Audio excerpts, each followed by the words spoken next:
মন্ত্রিসভায় রদবদল বাকি সদস্যদের জন্য বার্তা।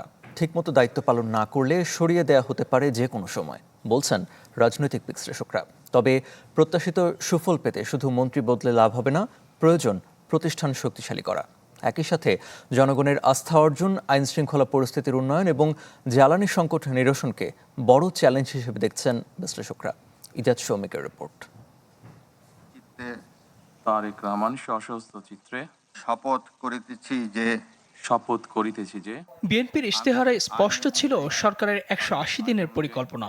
সে অনুযায়ী ৬ মাসের পারফরমেন্স মূল্যায়ন করে মন্ত্রিপরিষদ পুনর্গঠনের কথা জানান প্রধানমন্ত্রী তারেক রহমান। আমি রশিদুজ্জামান মিল্লার সশ্রদ্ধ চিত্তে শপথ। তারই ধারাবাহিকতায় শুক্রবার শপথ নিলেন নতুন মন্ত্রীরা। পুনর্গঠন করা হলো মন্ত্রিপরিষদ, কিন্তু প্রশ্ন হলো যেসব মন্ত্রণালয়ে পরিবর্তন এলো তা কতটা জরুরি ছিল। পালন করিব।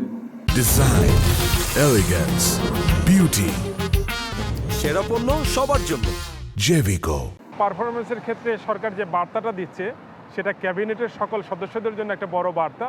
যদি তারা ঠিকমতো দায়িত্ব পালন না করে তাহলে তাদেরকে সরিয়ে দেওয়া হতে পারে অথবা তাদেরকে পরিবর্তন করা হতে পারে। প্রধান চ্যালেঞ্জ হচ্ছে গিয়ে যে জনগণের ট্রাস্টটা, এবং হচ্ছে যে দ্বিতীয়ত হচ্ছে ইকোনমিক এবং যে সাম্প্রতিক ক্রাইসিস, গভর্নেন্সের ক্ষেত্রে, ল এনফোর্সমেন্ট ক্ষেত্রে, এইগুলোকে মিটিগেট করাটা হচ্ছে খুবই চ্যালেঞ্জ।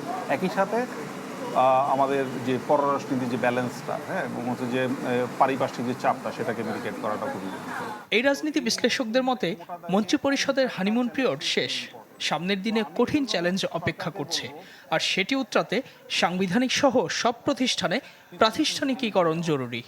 ইনস্টিটিউশন বিল্ডিং না করলে, আমি যদি ওই যে পার্টিম্যান ব্যুরোক্রেসির দিকে যাই বা পার্টিম্যান পুলিশ বা বিভিন্ন বাহিনীর দিকে যাই, এটা কিন্তু লং টার্ম আমাকে কোনো সাস্টেনেবিলিটি দেবে না, এটা লং টার্ম আমাকে কোনো বেনিফিট দিবে না।